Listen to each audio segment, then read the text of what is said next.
ብርጋዴር ጀነራል ሐሺም ሁሴን ይባላል። ማይጸብሪ ያለው ኮር አዛዥ ነው። ማይጸብሪ ያለው ኮር አዛዥ እና ሐሺም ሁሴን ፎቶ ስለሌለኝ ነው። ፎቶ ካላችሁ የሐሺም ሁሴን የኮሎኔል ማዕረጉም ይሁን ኤኒኪን ሰውየው በቁጥራችን የዛራ ቁጥር ላይ ስክሪን ላይ የምታዩት አለ። ዋትስአፕ ቁጥራችን አለ ወይ ቴሌግራም አለ 5716228891 በሱ ላኩልን። ነገር ዲስፕሌይ እናደርገዋለን ማንነቱ እና በዛ አካባቢ ተጠርቶ አብረው ይሰራሉ። አብረው በጸጥታ ጉዳይ አብረው ይሰራሉ። ለምሳሌ አለማጣ ሰራዊት አለ መከላከያ ኮረም አለ ላለፉት 3 ዓመት ሳምቲንግ በላይ ፕሪቶሪያ 3 ዓመት አለፈው። አለማጣ ሰራዊት አለ፣ ጥሙጋ ዋጃ አለ፣ ኮረም አለ እና የጋራ የጸጥታ ጉዳይ የትዲኤፍም መከላከያም አብረው ነው የሚሰሩት። የሆነ ጉዳይ ሲኖር ይነጋገራሉ። አብረው ነው እየበሉ እየጠጡ የሚውሉት እኮ ይሄ የሚካላል አብረው ያው ስንት ነው እያደረጉ ነው የሚውሉት። ፖለቲካ እየተበላሸ ሲሄድባቸው ነው ይሄን ያክል መራራቅ ሊያመጡ የሚችሉት እና ይሄ የሱ ካውንተርፓርት በጸለምቲ በማይጸብሪ በኩል ያለው የቲዲኤፍ አዛዦች እንነጋገር። ይሄ እዚህ አካባቢ የስምረት ታጣቂዎች የሚባሉ የአፋር ወደ 3 ነው የላኳቸው። አንደኛው ወደ ሰቆጣ አካባቢ ነው የላኳቸው የአፋር ይሄ ታጣቂ 38 ሚሊዮን ገዝቼዋለሁ ይሄ ሰራዊት የኔ ሰራዊት ነው የሚባልበት 4.4 ቢሊዮን ተበላ። እኔ ኢንተርናሽናል ዳኛ ነኝ ኢንተርናሽናል ጀነራል ነኝ የሚለው ነው ደንጥሩ ሰራዊት የሚባል የጌታቸው ሰራዊት የስምረት ምክትል ሊቀመንበር ሀፍቱ ኪሮስ የሚያስተዳድረው ማለት ነው። ይሄ በጸለምት በኩል አለ ሰቆጣ አለ እና አፋርም አለ። እዛም ተራርጓቸዋል እና የሚፈለገው ተጋጩ እናንተ ሂድ ወደፊት ነው የሚፈልገው እሱ ነው። ሐሴት ይሰጧል። ትግራይ ከትግራይ ጋር ተዋጋ ገጠመ ሐሴት ይሰጣል። ለምንድን ነው አሁን ምንድን የምትዋጋው ቢባል እኔ ምክንያት የላቸው ሂድ ተዋጋ ተብዬ አማራጭም የለው ወደሽ ምንድነው ወደ እንትን ካለክ እንትን አትመርጥም ይባላል። እንደዛ ይባላል። ተረተረቱ ከበድ ስለሚል ነው ይኸው የአራዳ ተረተረት ነው። ወደ እንትን ካለክ እንትን አትመርጥም እና ወደው ከዚህ በኋላ ማፈግፈግ የለም እና ስምረት ታጣቂዎች እየተነኮሱን ነው ይላቸዋል። የቲዲኤፍ ተጠራርተው ጀነራሉን ጠርተው ጀነራሉ ብርጋዴር ጀነራል ሐሺምና ጓደኞቹ ጠርተው እንነጋገር አዛዦች የቲዲኤፍ አዛዦች በዛ አካባቢ ነበሩ። እንነጋገር የስምረት ታጣቂዎች እኛን እየተነኮሱን ነው። የጸለምቲ አስመላሽ ኮሚቴንን ልክ እንደተከዘዘ በዛም ጸለምቲ አስመላሽ ኮሚቴ የሚባል ምልሻዊ ታጣቂዎች አሉ እየተነኮሱን ነው አስታጉሱልን ንገር ብለው ከሱ ጋር መነጋገር ጀመሩ። በቃ ጥሩ ነው እዚህ አካባቢ ትንሽ ጠብቁ ምናምን ብሎ ዘና ብሎ ውይይት አውርተው እጅ ወደ ላይ ነው ያሏቸው ሁለቱ። ሌላ ጋም አለ ገና ትዲኤፍ መግለጫ ይሰጥበታል አይሰጥበትም፣ ግን በፍጹም አብረው የነበሩ እርምጃ ወስዶባቸዋል። አብረው የነበሩ እንዳጋጣሚ እነዚህ ሁለቱን ነው የያዟቸው በህይወት የተረፉት። ውጊያ አልነበረም። ምን ሲል ነው ከሬጅመንት አዛዥ የትላልቅ ሰዎችን ጋር ምን ስታደርግ ነው ልትማርካቸው የምትችለው? ይሄ በኢትዮጵያ ታሪክ ተደርጎ አይታወቅም። እንዲህ እየተወያየ ላይክ አለማጣ ዛሬ አለ አድሯል እኮ ዛሬ ምናልባት ዛሬ ሌሊት ካለ ወደ ቆቦ አለ እኮ አለማጣ ሰራዊቱ። እስቲ ናና እዚህ አካባቢ ስርቆታ አለ፣ ሰው ተጋደለ፣ ሰው እየተረባበሸ ነው፣ እንወያይ ተብሎ ቲዲኤፍና መከላከያ ቁጭ ብሎ ከተወያየ በኋላ ቲዲኤፍ ነው ሊገለው የሚችለው? እዛው አለማጣ አብሮ እየኖሩ ከተማ ውስጥ ሊያደርጉ አይችልም። 3 ዓመት ከምናምን አሉ አንድ ከተማ ውስጥ ቆና ያሉት እኮ። this is what happened። ብርጋዴር ጀነራል ሐሺም ሐሰን ትውልድ ኦሮሞ ነው። እንደዚህ ያደረገው እሱ ነው። አንድ ኮሎኔልም አለ የአማራ ተወላጅ ኮሎኔልም አለ እሱ አጠገቡ እና የወጉን ነው እንነጋገር ብለው ተጣርተው ተወያይተው ከዛ በኋላ ነው ሌሎችም በዲሽቃ በምናምን ተኮሱባቸው። ይሄ አረጋግጠናል። ከቲዲኤፍ በኩል ግን ትዕዛዝም ስላልተሰጣቸው ምንም ሊያደርጉ በቲዲኤፍ ደግሞ ስትሪክት ነው። ይሄ ዲሲፕሊኑ በጣም የበዛ ነው። መልስ ተኩስ ካልተባለ መልስ ስጥ ካልተባለ አይተኩስም። እንደዚህ አይነት እንነጋገር ብለው ጠርተው ነው የወሰዷቸው ሁለቱ ማረክን ብሎ ሶሻል ሚዲያን ተናገሩ። ያወጡት ደግሞ ተጋሩ ናቸው። መጀመሪያ ማንም አላወጣው። ለማን የሰጠው? ለጌታቸው ሰጠው። ያረጋገጥ ነው። አብይ ለጌታቸው በራሱ አውጣው ተብሎ በጌታቸው በኩል ወጣ። በራሱ ልጆች ማለት ነው። እልም ያሉ የከነፉ ባንዳዎች በእነሱ ምርኮኞች አይደሉ። ይሄ በአስቸኳይ እኔ ብሆን እንደዛ ነው የማደርገው። ሐሽም የጊዜ ጉዳይ ነው። አይ ነው ከኢትዮጵያ የት እንሄዳለን? ኢትዮጵያ እኮ ይቺ ሀገር እኮ የትም ያው ተፋጅቶ ተገዳድሎ ተሰዳድቦ ምናምን እኮ ይሄ የወጀቡ ውቅያኖስ እኮ ወዲያ ወዲህ ብሎ መጨረሻ ላይ ረጋ ነው የሚለው። ኢትዮጵያ ይሄ ሁላ ወጀቡ አልፎ ረጋ ማለት አይቀርም፣ ተጠያቂነት መምጣቱ አይቀርም። ምርኮኛ ብሎ እንነጋገር ተብሎ ተጣራቶ የመጡ ምርኮኛ ብሎ ወደ ስክሪን ማምጣት ግን ከነውርም ነውር ነው። ለዚህ ነው 2 ቀን ምንም አስተያየት አልሰጡበት በዚህ ላይ ምንም ማቆ ነገር ስለሌለ እና ይሄ እንደንትን አሳዛኝ ነው። ወደ ፉል ፍለጅ ጦርነት ሊያመራ የሚችልበት እድል ይዞ ይመጣል። ይሄ በአግባቡ ኮንቴን መደረግ አለበት። እነዚህ ወጣቶች እነዚህ የቲዲኤፍ ሰዎች መመለስ አለባቸው። ምርኮኞች አይደለም ያውቃል። ብርጌደር ጀነራል ሐሽም ሁሴን የሰራው ይሄ እንትና የወታደር ባህሪ አይደለም። ይሄ ለሰላም ተብሎ እኮ ጦርነቱን እናቆም ተብሎ እኮ የቀይ መስቀል ወይ ነጭ ምልክት እያደረገ እኮ ይሄዳል እኮ ሰው እንዳትመታው ማለት ነው። እንዳትመታኝ ሰላም ፈላጊ ነኝ ወደ አንተ ልነጋገር እየመጣው ነው ተብሎ እኮ እንደዚህ ያወረበለበ እኮ ይሄዳል እኮ። ይሄ ግን እንወያይ ተብሎ ሚሊሻዎች እየወግን ነው፣ የስምረት ታጣቂዎች እየወግን ነው እና አስታግሱልን ብሎ ለመወያየት በሱ ነው ይሄን እንትን ያደረገባቸው። ይሄ እንደ ሚዲያ ማንም ሰው የሚኮንነው ነው። ይሄ ጀግንነት አይደለም። ጀግንነት ያሉላ አባ ነጋ ኦፕሬሽን ነው። ቀጥ አድርጎ ባጫ ደበሌን የኃይለ ገብረስላሴ ማራቶን ነው ያለውን እሱን ነው ፎቶሾፒንግ ሰርተው የተባለ እሱ ጀግንነት ይባላል። እና እንነጋገርና አስቆሙልን እነዚህ ብሎ የመጣ እጅ ወደ ላይ ብሎ መውሰድ ግን ጀግንነት አይደለም። እንደ ቴስቲንግ ፖይንት ነው የወሰዷቸው፣ እንደ ሙከራ በአማርኛ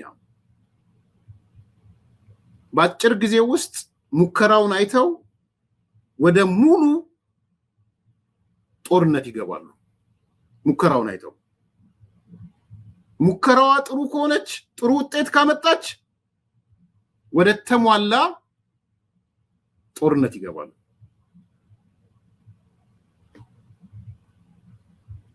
ይሄ ነው ክሪቲካሉ ነገር። በእንጭጩ መቅጨት የሚያስፈልገው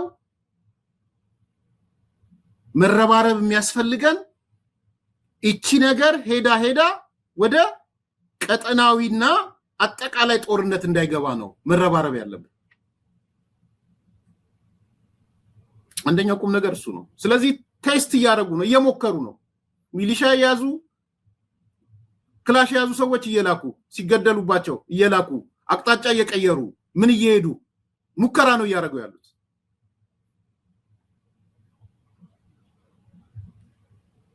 አንድ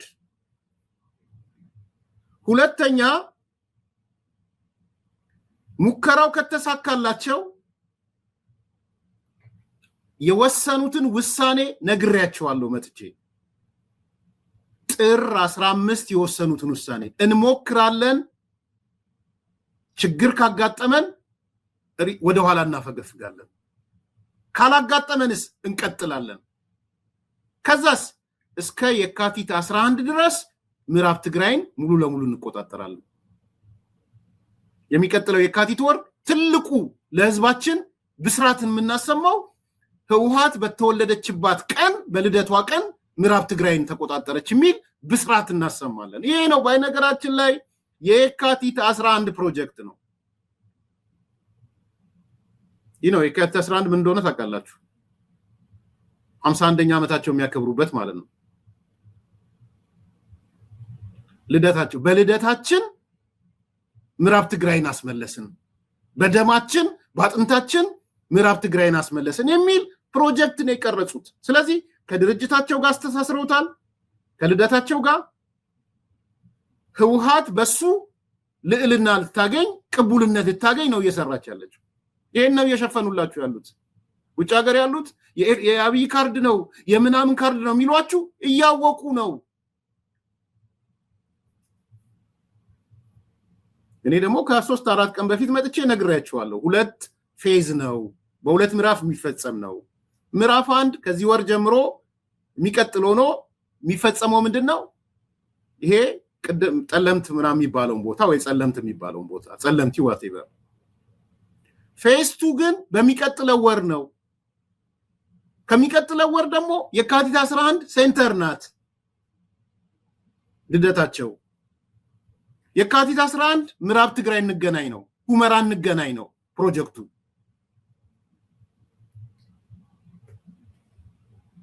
ይሄ አንዱ ጉዳይ ነው ከነሱ ፍላጎት አንፃር። ሁለተኛ ማን ነው የሚጠቀመው? አሁንም ሻቢያ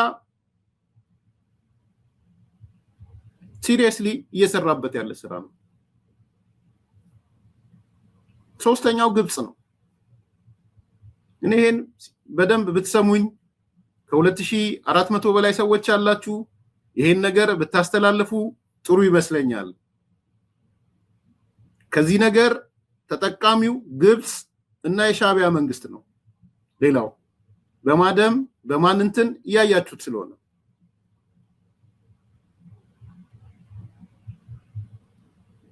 ባለፈውም ጊዜ አንስቼላችኋለሁ። አሁንም የደረሰኝ መረጃ ግብጽ በሻቢያ በኩል በአስራዎቹ የሚቆጠር ከባድ መኪና ጦር መሳሪያ የያዘ በራማና በዛላምበሳ አስገብቷል። እደግመዋለሁ። ግብጽ በሻቢያ በኩል ለህወሓት በዛላምበሳና ራማ በሚባለው አካባቢ ከ10 ምናምን በላይ ተሳቢ መኪኖች ያሉበት የጦር መሳሪያ አስገብቷል። ይሄ እውነት ነው።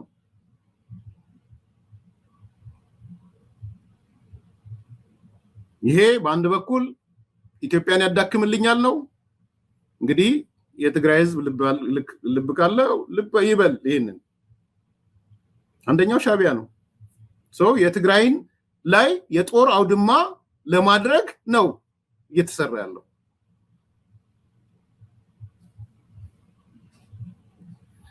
ሁለተኛው ተጎጂ የትግራይ ወጣት ነው። ዝም ብሎ አይደለም ጌታቸው ረዳ ይድረስ ለትግራይ ወጣቶች ብሎ ሲጽፍ ከባዶ ተነስቶ አይደለም። የትግራይ ወጣቶች የትግራይ ማህበረሰብ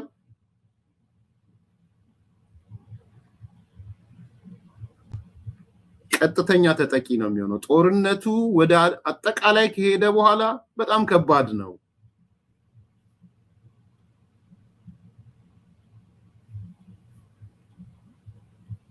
መረጃ አማራ እንዴት ብለህ ነው ሶርስህን ንገረኝ። ዋይ እንደዛ የሚባል የለም ብዬ እኮ ነግራቸዋለሁ። የማመን ያለማመን ጉዳይ ነው። ሶርስ ምናምን የሚባል የለም። እንደዛ ሶርስ የማይፈልጉም መብታቸው ነው። እኔ ደግሞ ሶርስ አለኝ፣ ሶርሶችን እናገራለሁና ሶርስ እዚህ ከተናገርኩማ ሌላ ጉዳይ ነው። ማሰብ ያለብህ ወንድሜ ማሬ 2432 ነግሬህ ውሸት የሆነ ነገር አለ ወይ? ከኤርሚያስ አንደበት ወጥቶ የተሳሳተ ነገር ነግሬሃለሁ ወይ? ጥያቄ ምልክት የሚጭርብ ነገር ነግሬሃለሁ። ፕሩፍ ያላረቀው ከሆነ ቀን በኋላ ነግሬሃለሁ ወይ? ሆል አዲስ ኮምፓስ ከተመሰረተ ጀምሮ ማለት ለኔ መለኪያ እሱ ነው። መቼለታ በኋላ መጣለው እብድ ተኮኖ ፕሮግራም አንድ ቲክቶክ የሆነ ሰው ልኮልኝ ኤርሚያስ ሆን ብሎ ኮሎኔል ደመቀ ዘውዱን እንትና ዛሬ ማነው እና አስረስ ሊያስገድሉት እነ ዘመነ ሊያስገድሉት ብሎ ጎንደርና ጎጃሙን ሊያጣላ ምናምን ብለው ቲክቶክ ልከውልኝ አይቼ ነበረ። በቲክቶክ ይጠፋጠፋሉ። በቲክቶክ በኔ ሌላኛው ሳይል እውነቱን ነው ይላል፣ ሌላኛው ሳይል ውሸቱን ነው ይላል። ዛሬ ከፈረሱ አፍ ሰምታችኋል፣ ነግራችኋለሁ። በኋላ እዛው ጎጃም ከነበረ ሰው ሰምታችኋል። ዛሬ ኮሎኔል ደመቀ ዘውዱ ሊገደል እንደነበረ ከሱም አልፎ ባለ ሀብት ሊገደል እንደነበረ እዚህ ያለው ወደ አዲሱ ድመት ትዕዛዝ እያስተላለፈ ዲሲ ቁጭ ብሎ አዲሱ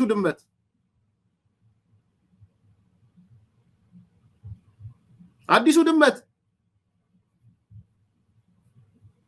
ትሰማለህ ጉድህን። ስለዚህ ይሄ ለትግራይ ወጣቶች ለትግራይ ማህበረሰብ ትልቅ መልእክት ነው። ለመላው የትግራይ ህዝብም ማስጠንቀቂያ ነው። ነገ እርግጠኛ ሁኑ ጦርነቱ ከተጀመረ በኋላ ህግ የለም እያልኩ አይደለም። ህግ አለው፣ ጦርነት ህግ አለው። ምን ከምን እንደሚሆን ግን አይታወቅም። ግብጽ ገብቶበት፣ ሻቢያ ገብቶበት፣ ሱዳን ገብታበት ምን ከምን ሊፈጠር እንደሚችል ማሰብ ይጠይቃል ከወዲሁ። ያ ህዝብ ጦርነት እንደማይፈልግ ገምግመዋል። እነሱ በነገራችን ላይ ገምግመዋል። ባለፈውም ነግሬያቸዋለሁ። ያስቸገረን የትግራይ ህዝብ ነው ብለዋል። በፈለገ ብንቀሰቅሰው ጦርነት አልፈልግም ብሎ አልነሳም ብሎ አልነሳም ስላለ ጦርነቱ አይኖርም ማለት አይደለም። ዛትሷ ሮጦ ሻቢያ ጋር ሄዱት፣ ሮጦ ግብጽ ጋር ሄዱት። ህዝቡ ባይደግፈንም በግብጽ ጦር መሳሪያ በሻቢያ ጦር መሳሪያ እንዋጋለን ብለው ነው እየመጡ ያሉት።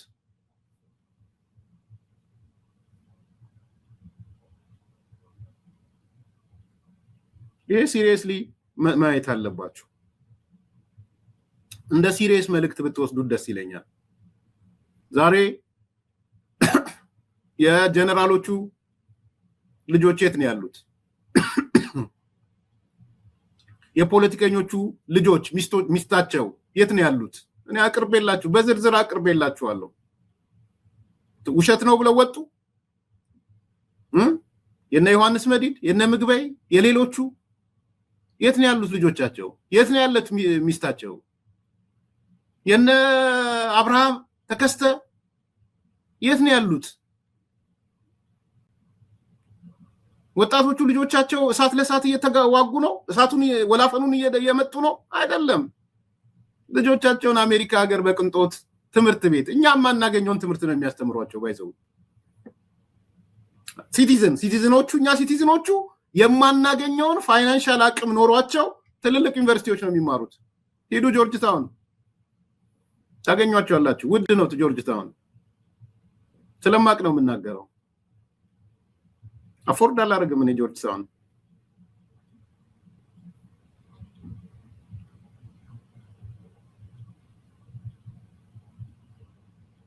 ይሄ ነው እየሆነ ያለው።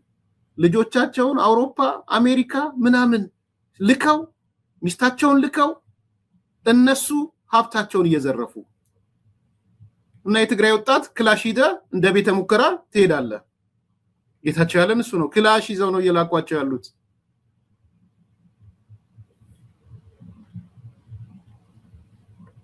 ዝርፊያቸውን ያጣጥፋሉ እነሱ። ዱባይ ቤት ይሰራሉ፣ አሜሪካ ቤት ይገዛሉ፣ አውሮፓ ቤት ይገዛሉ። አንተ ወጣቱስ የት ነው ያለው?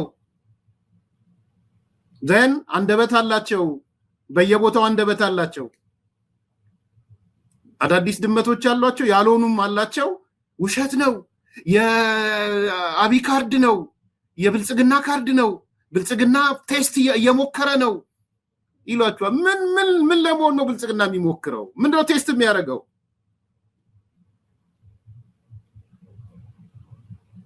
ኢኮኖሚው ትልቅ ስለሆነ በጂዲፒው በአገሪቱ አጠቃላይ ላይ ኢምፓክት ስላመጣ ከዛ የሚመጣው ነገር ነው።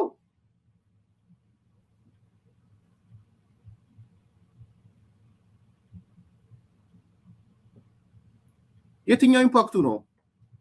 ምን ስለሆነ ነው? እና አንዳንድ ጊዜ ለማህበረሰቡ ማሰብ፣ ለወጣቶቹ ማሰብ ይጠቅማል።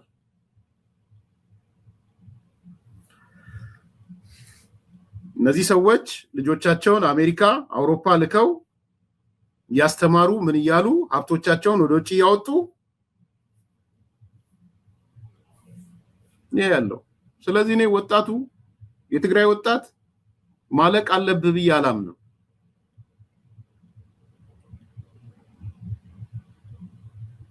የኢትዮጵያ መንግስትም ሌላውም በሩን መክፈት ካለበት ሌላ ነገር ምናምን ሳይሆን ወጣቶቹ ይምጡ፣ ለጊዜው ይምጡ። ዛሬ 1 ሚሊዮን በላይ በአዲስ አበባ ዙሪያ እና አዲስ አበባ አካባቢ አገራቸው አዲስ አበባ አሉ። አገራቸው አስመሩልኝ፣ እሱን አገራቸው አሉ ስል እንደ ስደተኛ ወይም እንደ መጤ አይደለም እያነሳ አገራቸው ነው ያልኩት። ህወሓቶችና ውጭ ሀገር ያሉት የትግራይ ብሔርተኞች ግን ጄኖሳይድ ሲቲ የሚሏት አዲስ አበባ እና ዙሪያዋ ከ1 ሚሊዮን ያላነሰ ተጋሩ አለ። አገራቸው ስለሆነ አሁን የሚከፈትላቸው ይምጡ። ባለሀብቶቹ ጥለው እየወጡ ነው። ክፈቱላቸው፣ ይምጡ፣ ስራዎቻቸውን ይስሩ። በአዲስ አበባም በኦሮሚያም በሌላም አካባቢ በሶማሌም በደቡብም በምንም ይስሩ።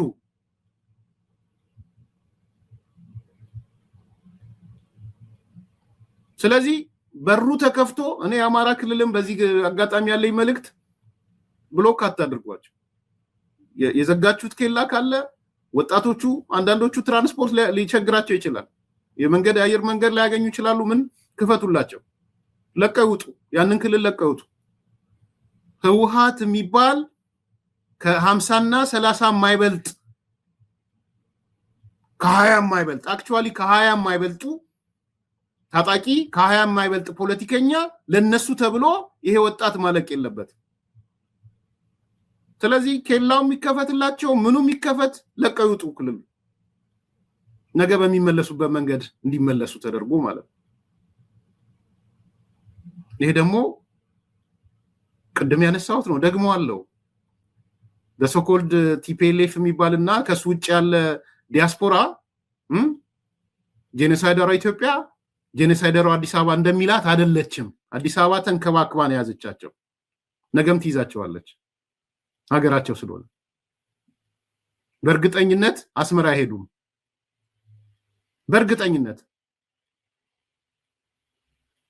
የፈለገ ቢቀሰቅሷቸው የትግራይ ወጣቶች አስመራ አይሄዱ። ስለዚህ እኔ አንዱ በሩን ከፈት አድርጎ እንዲገቡ ማድረግ፣ ወደ ሰላም መንገድ እንዲመጡ ማድረግ፣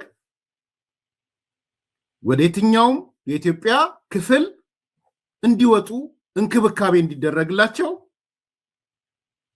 ከነዚህ ወንጀለኞች ነፃ እንዲወጡ ማድረግ ያስፈልጋል።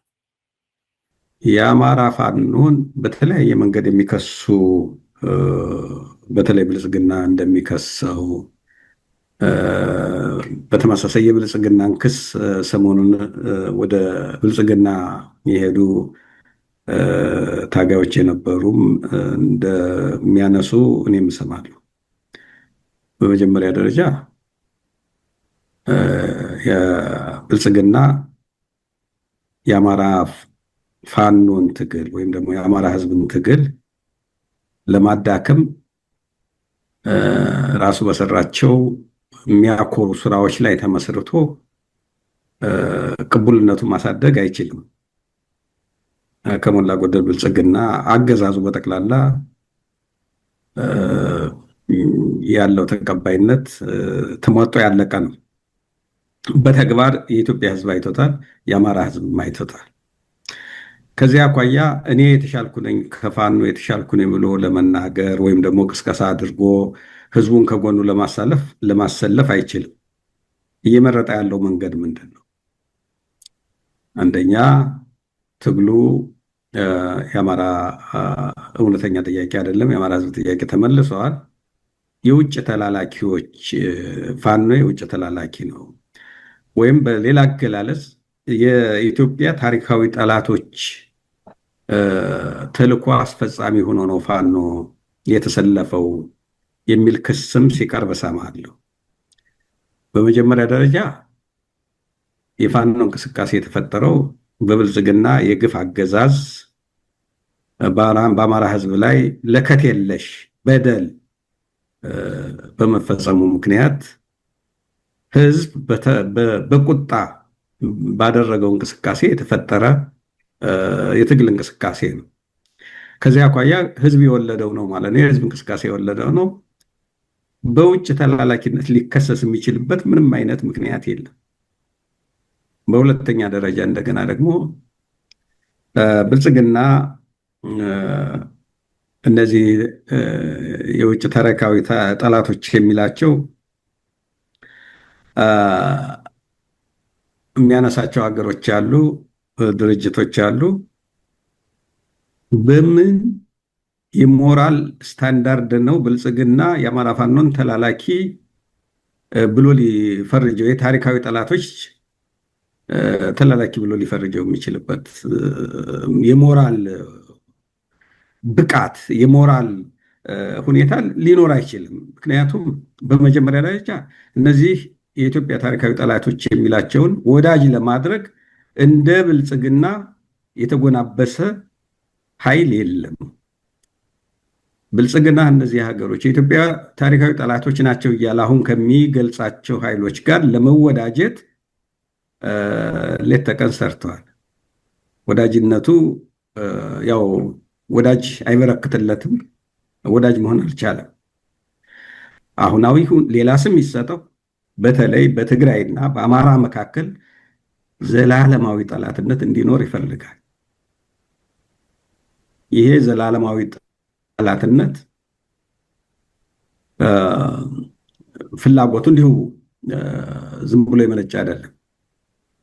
በስልጣን ለመቀጠል አስተማማኝ መንገድ ይከፍትልኛል ብሎ የሚያምነው የህዝቦች አለመተባበርን ስለሆነ በህዝቦች መካከል ትብብር እንዳይኖር፣ መቀራረብ እንዳይኖር፣ በጋራ ጉዳዮች ላይ በጋራ እንዳይነሱ የማድረግ ሁኔታ ስለሆነ እዚህ ላይ የአማራ ታጋዮች በጥንቃቄ መመልከት አለባቸው ይመስለኛል።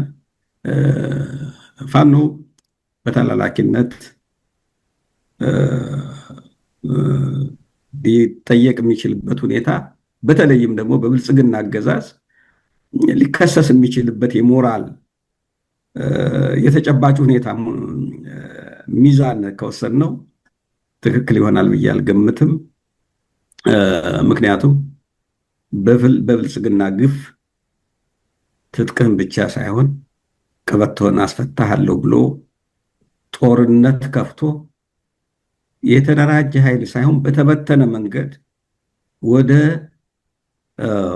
የመጣበትን አደጋ ለመቀልበስ ትጥቁንም ስንቁንም መጠለያውንም የአማራን ህዝብ አድርጎ የተጀመረ እንቅስቃሴ ስለሆነ ይህንን እንቅስቃሴ በሌላ መንገድ የሌላ አካል ተልዕኮ ይዞ ነው ብሎ ለመወንጀል መሞከር የሚያዋጣ አይመስለኝም። የኢትዮጵያ ህዝብ ጥንቅቅ አድርጎ የሚያውቀው ይመስለኛል።